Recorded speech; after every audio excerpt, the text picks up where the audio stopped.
Recentemente eu montei uma máquina, um computador de mineração de criptomoedas, mas é uma máquina para mineração utilizando CPU. E nesse caso eu utilizei uma máquina com 2 processadores na mesma placa-mãe. É um processador modelo da Intel, que é mais dedicado para servidores. Eles possuem 18 núcleos e 36 threads cada um.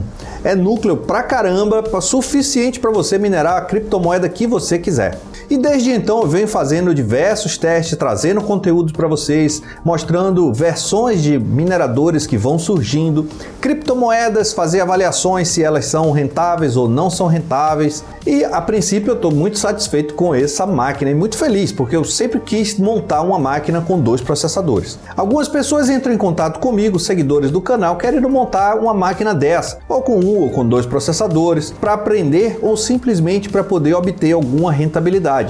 Para a pessoa que não paga energia, para que tem sistema fotovoltaico, aí sim pode ser uma oportunidade do cara ir acumulando e quando essas criptomoedas, se elas subirem bastante, ele poder converter no melhor momento. Mas a princípio, se você paga energia, não está valendo a pena, tá? Mesmo na última semana que nós tivemos aí uma alta das criptomoedas, a rentabilidade de mineração melhorou bacana. Muita gente aí tá sorrindo aí, ó, que tá vendendo suas criptomoedas que guardaram aí nos últimos meses, mas mesmo assim a rentabilidade está muito baixa para quem paga a energia. E essas pessoas que me procuram falam, Dani, me indica aí um processador bacana para eu poder montar uma máquina dessa, para eu poder minerar, e se não der certo a mineração, eu posso colocar ela para poder fazer alguma atividade aqui para mim, né? No caso, é um processador com muitos núcleos, então serve para editar vídeo, fazer edição de imagem, fazer atividades multitarefas, transformar o seu computador num servidor doméstico, um monte de outras coisas, né? E o processador que eu escolhi para montar a minha máquina foi um processador Xeon de 2014.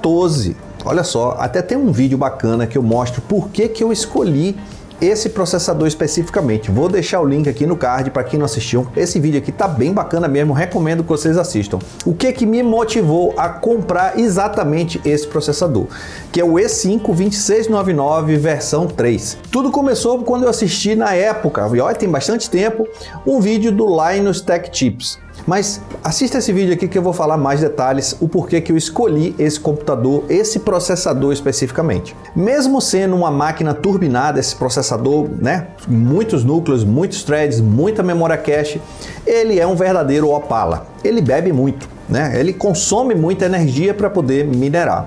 Então, no caso aqui, como eu tenho uma energia limitada, eu tenho um sistema fotovoltaico, mas eu tenho um limite de geração de energia. Então, eu tenho muita placa de vídeo que está me rendendo um pouco mais do que se eu minerar com o processador. Então, a minha máquina, por enquanto, está ali paradinha, tenho utilizado ela mais para testes.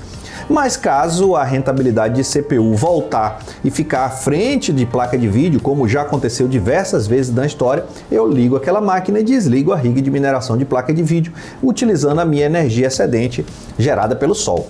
Existem algumas características, algumas especificações técnicas que vocês precisam se atentar na hora de comprar um processador que seja para mineração de criptomoedas. Não existe um item específico assim, se tiver muito clock é porque ele é bom. Não, não é só isso. É uma série, é um conjunto de requisitos que o conjunto deles é que vai trazer um bom resultado de mineração ou não. O primeiro que chama mais atenção é a quantidade de núcleos e threads. Isso aí é importante. Se você quer fazer uma atividade que ela é multitarefa, você precisa ter muitos núcleos e muitos threads. Um processador que só tem 2 núcleos fica complicado, porque ele precisa fazer com que o sistema funcione, Esse processador ele precisa rodar o sistema e o outro núcleo vai ser para fazer o trabalho. Então não vai servir para poder ter um bom desempenho de mineração. O segundo ponto, e que poucas pessoas se atentam, é para a quantidade de memória cache L2 e L3. Essa memória cache não é a memória RAM, não é a memória que você pluga, não é essa memória aqui que você pluga no computador. É uma memória que fica dentro do processador. E essa memória ela é distribuída para cada núcleo durante o processamento, durante a mineração de criptomoedas. Se você tiver pouca memória cache e tiver muitos núcleos, você não vai ter memória suficiente para dividir para a quantidade de núcleos. Então, menos núcleos vão poder trabalhar. Existem algumas criptomoedas que exigem mais memória cache do que outras. Acontece com esse processador, mesmo tendo muita memória cache, Quando eu ligo para poder minerar uma específica criptomoeda, ela aparece lá no gerenciador de tarefas todos os núcleos sendo utilizados. Quando eu utilizo, por exemplo, o Monero, que utiliza muita memória cache L2 e L3, somente a metade dos threads que ficam operando. Ele fica só a metadezinha, mais tarde eu posso até mostrar o vídeo para vocês. Outros dois pontos fundamentais é o clock, né, a velocidade do processador, e a litografia desse processador. Litografia, para quem nunca ouviu falar nesse termo, é uma tecnologia utilizada para que você possa colocar mais transistores no mesmo espaço. Porque à medida que a gente vai evoluindo tecnologicamente, a gente vai podendo colocar mais transistores nos processadores, e se a gente não tivesse a capacidade de reduzir o espaço para colocar esses transistores, né, colocar eles em tamanhos menores, a gente teria processadores muito bolachudos, talvez do tamanho de uma placa-mãe. E a litografia não é somente você colocar mais transistores, é você ter transistores mais eficientes trabalhando ali naquele mesmo espaço. Transistores mais eficientes, eles conseguem fazer mais atividades por segundo, consumindo menos energia. Então, processadores mais modernos são melhores para mineração do que processadores mais antigos. Em compensação, os processadores mais antigos são mais baratos. Então, para quem está querendo começar, talvez valha a pena você investir primeiro no processador mais antigo. Recentemente, algumas pessoas, alguns seguidores do canal têm me pedido dicas de processadores para poder utilizar para mineração utilizando CPU, com o intuito, obviamente, inicial de aprender. Eu tenho dado duas sugestões basicamente. Esse 2699, porque minha experiência com ele foi positiva, é um processador muito bom, ele não esquenta muito. O problema dele é só que consome muita energia. Então, se você não tem limitação de energia, é uma opção bem bacana porque ele custa bem baratinho. Na época, quando eu paguei, foi na faixa de R$500. Acho que hoje já está até mais barato, na faixa de R$400, alguma coisa desse tipo. Uma outra opção interessante é um kit interposer, que além de vir com um processador, ele já vem com a placa-mãe embutida, que é um kit bacana que eu uso aqui também para fazer alguns testes. Esse kit, ele tem um processador i9. O mais interessante desse processador, claro que ele não tem o mesmo desempenho daquele Xeon, mas ele consome muito menos energia, até já fiz vídeos trazendo essa comparação para vocês. Mas a partir de hoje, eu acho que eu não vou recomendar mais o 2699, porque eu encontrei um outro processador, um substituto para esse cara aqui. E se esse aqui está na minha mão, é porque tem um outro ali na minha máquina já funcionando e eu fiz alguns testes e eu quero compartilhar com vocês. Acredito que vocês já devam ter visto aí no YouTube um canal bem bacana sobre hardware do Mário Mazzotti. O canal dele é muito bacana, o cara tem muito conhecimento sobre hardware. E recentemente ele compartilhou uma planilha que me ajudou bastante a escolher esse outro processador. Essa planilha dele, ele fez uma lista de processadores Xeon. Não é uma lista completa, não tem todos os Xeons, porque a lista de Xeon realmente é uma lista, parece que infinita. Todo dia eu encontro um modelo diferente. E nessa planilha ele coloca em duas abas separadas os processadores da versão 3 e da versão 4. Basicamente ele coloca as informações de quantidade de núcleos e threads, o clock do processador, se ele tem turbo boost, qual é esse valor, qual é o tipo de memória que ele utiliza, se é DDR3, DDR4, qual é o consumo e qual é a memória cache que cada processador tem. Então eu bati um olho nessa planilhinha dele, porque antes eu tinha que entrar no site do Arc Intel e ficar procurando aquelas informações. O Mário teve esse trabalho de compilar tudo em uma planilha, parabéns Mário pelo trabalho, que ficou bacana demais. E a primeira coisa que a gente faz é procurar o nosso processador, né? Então eu bati o olho lá, o 2699, como eu já estou memorizado aqui as especificações dele, bati o olho, confirmei que está tudo certinho, beleza, ele botou as informações certinhas desse processador. Quais são outros processadores tipo o 2699 que possui especificações similares, melhores e que tem um custo melhor? E aí eu comecei a bater um olho ali na planilha e acabei passando para a planilha da versão 4. Na planilha da versão 4, o processador que me chamou logo a atenção foi o modelo 2695 versão 4. Esse processador, ele tem um TDP menor. E justamente hoje o meu gargalo aqui da minha máquina é justamente porque ela é uma Opala, ela bebe muita energia, foi ótimo, né? Ela consome muita energia e eu gostaria de encontrar um processador que fosse melhor eficientemente, né? Esse meu processador é de 2014 e esse modelo E5 2695 é um modelo de 2016, mas só que ele custa mais caro do que o valor que eu paguei. Comparado a processadores mais modernos hoje, que são até muito mais eficientes na mineração, como por exemplo esse modelo aqui da AMD, que custa R$ 3.500 mais ou menos, é um processador que tem uma eficiência energética muito bacana, é um processador de última geração, mas para quem está começando não adianta você comprar um processador desse porque ele não vai funcionar 24 horas em uma placa-mãe meia boca, você tem que comprar uma placa-mãe top de linha para poder fazer ele rodar plenamente. E uma placa-mãe para esse processador também não custa barato.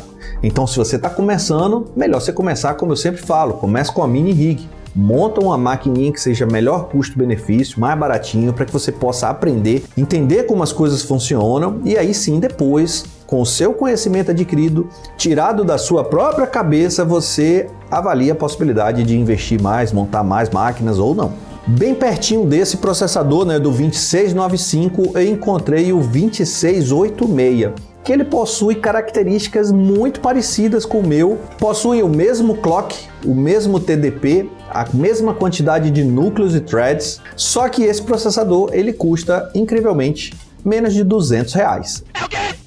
Num primeiro momento eu pensei até que fosse, sei lá, um processador com defeito, né? Caraca, R$200 um processador desse, de 2016, com essa quantidade toda de núcleos. Aí até entrei em contato com o Berna Crypto, mostrei para ele. Berna, o que você acha dessa oportunidade? Será que vale a pena fazer um teste? Aí o Berna disse: uau!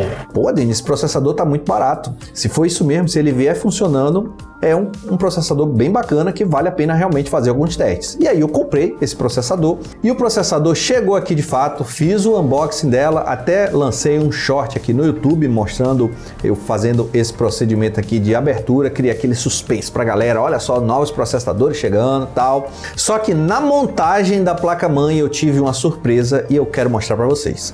Bom, feito o unboxing, peguei a minha estrutura, coloquei aqui na bancada, deitadinha, bem apoiada para poder fazer um trabalho de uma forma mais segura. Tirei os coolers Delta que estavam instalados, esses coolers Delta eu coloquei depois, né? Então eles ajudam na refrigeração, mas vale destacar que os coolers originais dele, que são dois da Huananzi A700, são dois coolers porradão, então eles funcionam bem, tem um poder de refrigeração bacana. Os Deltas é só em casos excepcionais, caso o processador lá venha esquentar demais em uma situação, eu ligo aquele turbo ali de refrigeração e realmente ele faz um poder efetivo, mas na maioria das criptomoedas eu acabo nem ligando porque esses Delta faz muita zoada. Mas aí, nesse momento, eu tive uma grande surpresa. Na hora que eu tirei o processador da placa, eu fiz a comparação com o processador novo e percebi que os dois têm formatos diferentes. Inclusive o formato aqui, ó, do PCB, né, deles, essa partezinha verde, esse aqui, ó, o antigo ele tem um dentinho e o novo não tem um dentinho. E aí, caraca, será que esse processador vai entrar? Mas o LGA era igual, eu olhei as especificações, não é possível que não vai encaixar. Mas realmente, apesar dos processadores serem diferentes fisicamente, eles encaixam no LGA perfeitamente. Então eu coloquei, minha preocupação 1 sanada. Agora vamos ver se vai dar vídeo, que ainda tem esse problema, né? Então retirei o outro, coloquei os dois processadores novos, peguei uma pasta térmica boa para colocar neles, usei aqui o Snowdog, para quem não conhece, vou deixar até o link na descrição. E aí agora a próxima etapa é fazer os testes de mineração, para ver como esse cara se sai na mineração e na sua refrigeração. Bom, antes de eu mostrar o desempenho dele, eu quero mostrar o desempenho dos processadores antigos, que é o 2699 versão 3, os que estavam originalmente instalados. E aí eu peguei o último minerador do Astrominer e fiz o teste de mineração da criptomoeda Dero, que atualmente é uma das criptomoedas que estão com as melhores rentabilidades. A versão que eu utilizei foi o Astrominer 1.9 e abrindo o painel de mineração, repare que todos os núcleos foram utilizados durante a mineração e eu alcancei a velocidade cerca de 22 a 23 kHz por segundo. Deixei ele rodando aqui durante um tempo para medir não só o consumo, mas como a temperatura desse processador ele fica durante esse tempo. Mas repare que essa máquina toda, todo o conjunto medido na tomada, estava consumindo na faixa de 530 watts. Números anotados, Megahertz e consumo. Vamos dar uma olhada agora com os novos processadores. Um ponto importante aqui que eu quero destacar para vocês. Na hora que eu coloquei o processador novo, no gerenciador de dispositivos, ele não foi reconhecido plenamente. Então eu precisei abrir o Windows Update e demorou bastante para ele fazer atualizações de drivers desse novo processador. Então demorou uns 20 minutos baixando, instalando, reiniciou um computador acho que umas 2 vezes, para que no gerenciador de dispositivos aparecessem tudo certinho, sem nenhuma exclamação. Fiz o teste aqui rodando com o mesmo minerador e olha só, ele chegou aos 19 a 20 kHz por segundo, um pouco menos do que o 2699 versão 3. Agora, o grande destaque é o seguinte, mesmo ele fazendo um pouco menos, e é pouco mesmo, de 19 para 22, né, bem pouquinho. Agora, olha só o consumo. Rodando com esse novo processador, que antes era 530 watts, o consumo caiu para 388 watts. Fazendo aqui uma comparação de consumo de energia com o hash obtido, né, com quantidade de hash, cálculos por segundo que você faz, o versão 3 ele faz 24 watts por hash, quanto a versão 4, mesmo fazendo menos hash, ele tem uma eficiência melhor, ele faz 20 watts por hash. Então é um processador mais barato, menos da metade do preço que eu paguei, e ele é mais eficiente. Então, para a galera que está querendo ainda montar a sua máquina de mineração de CPU, pode até continuar utilizando essa mesma placa-mãe que eu utilizei, porque é uma placa-mãe muito boa. Os MOSFETs possuem dissipação ativa, então eles têm ali uns mini coolers refrigerando os MOSFETs. Na parte traseira da placa-mãe, normalmente ela não tem uma boa refrigeração, mas isso é em qualquer placa-mãe. Nesse caso aqui, o que foi que eu fiz? Esse é um dos motivos de eu ter colocado a minha máquina ela de uma forma vertical, porque na parte de trás, atrás dos MOSFETs e da bobina, ela fica bem quente. Eu coloquei 3 mini coolers refrigerando, jogando ar para cima. Ó. Repare como a parte de trás da placa-mãe fica mais quente, tá vendo?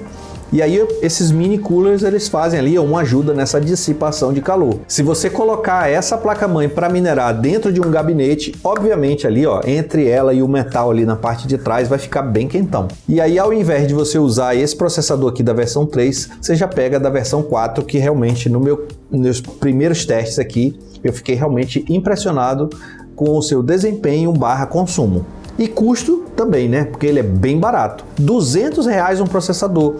Comparado a um Ryzen, né? Que, pô, R$3.500, olha só. Vale destacar que uma placa-mãe para colocar o Ryzen é bem cara, tá? Essa placa-mãe daqui custa na faixa de R$1.000. E você ainda pode utilizar 2 processadores. Então, pondera bem aí na hora de você tomar sua decisão de montar sua máquina. Bom, depois de feito esses testes, o que foi que eu fiz? Eu reencaixei os coolers Delta, né? Coloquei eles rodando ali na faixa de 50%, porque eles fazem uma zoada danada. Aqui no quartinho não dá nem para trabalhar com eles ligados. E aí eu fiz uma série de testes. O primeiro teste que eu fiz foi o do CPU-Z. E repare, gente, que esse processador novo, rodando no CPU-Z, não passava de 40 graus. Aí depois eu peguei e rodei no Cinebench versão 23. Também ficou na faixa de 40 graus. Nunca tive um processador tão frio na minha vida. Rapaz, um processador desse rodando essas multitarefas simultâneas e o negócio nem esquenta. Então, ou é o processador que realmente ele não esquenta, ou é a Snowdog que está fazendo o seu belíssimo trabalho, ou é o cooler A700 da Huananzi, que também é porradão. Ou talvez seja, de fato, o conjunto, né? Então você tá com um processador bem eficiente, um cooler bem bacana e uma pasta térmica bem aplicada de qualidade. E por fim, eu utilizei o famoso XM-Rig, que é um minerador famosão que serve para minerar Monero, e fiz um teste aqui de mineração de Monero e minerando também Raptório. Repare que nesses casos você não utiliza todos os threads por causa da necessidade de utilização de mais memória cache. Aí eu precisaria de processadores que tivessem mais memória cache, tanto L2 quanto L3. Galera, espero que vocês tenham gostado desse conteúdo. Não se esqueçam de verificar a sua inscrição no nosso canal, deixar aquele like para ajudar a gente aí. E valeu, até a próxima.